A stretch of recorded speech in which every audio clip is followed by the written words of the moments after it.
L'ambassadeur Alamaya Lina s'est rendu ce jeudi 7 novembre dans la province du Lac, où le président de la République, Mahamat Idriss Déby Itno, dirige depuis plusieurs jours les opérations aux confins du lac Tchad.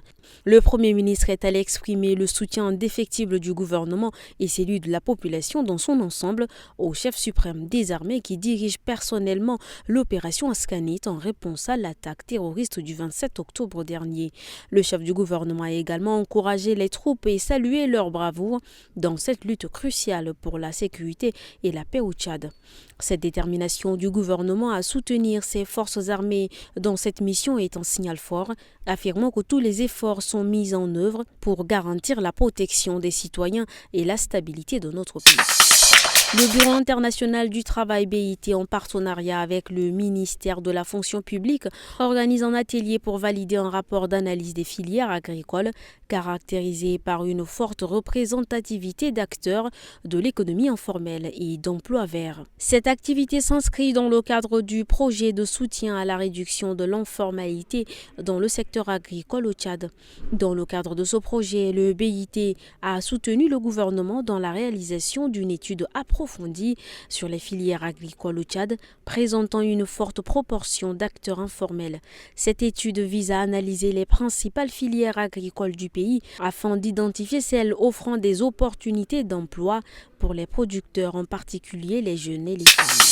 Dans le cadre du renforcement de la coopération bilatérale entre le Cameroun et le Tchad, Madame Dolenodi Alix Naimbaye, ministre du pétrole, des mines et de la géologie du Tchad, est en visite de travail au siège de la Cameroon Oil Transportation Company, COTCO. La ministre a pu constater de visu le rôle stratégique de cette entreprise dans la chaîne de valeur pétrolière entre les deux pays.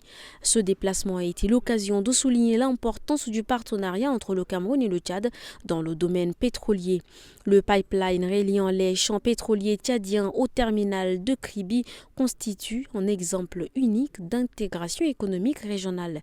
Madame Dolenodi Alix Naimbaye a rappelé l'engagement des deux pays à maintenir un haut niveau de collaboration et de transparence dans la gestion de ces infrastructures vitales. Dans le but d'améliorer la fluidité du trafic et de renforcer la sécurité routière, le ministre des Transports, de l'Aviation civile et de la Météorologie nationale a lancé une importante campagne de sensibilisation à l'intention des transporteurs routiers. Cette initiative vise à réguler les horaires de circulation des poids lourds dans les grandes agglomérations du pays. À compter du 6 novembre 2024, les gros porteurs ne sont plus autorisés à circuler dans les grandes villes entre 6 h du matin et 23 h.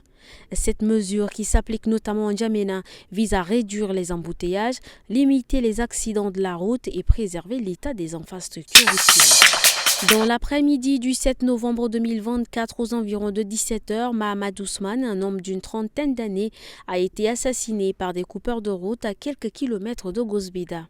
Selon les témoignages recueillis, la victime rentrait tranquillement de son champ lorsqu'il a été attaqué et tué par des individus armés. Le mobile de ce crime reste pour l'instant inconnu car aucun objet n'a été volé sur la victime. Les présumés coupables ont pris la fuite après leur forfait, laissant derrière eux un village sous le choc. Les forces de l'ordre ont été immédiatement alertées et ont ouvert une enquête pour retrouver les auteurs de ce crime et les traduire en justice. Les recherches sont en cours, mais aucune arrestation n'a été effectuée pour le moment.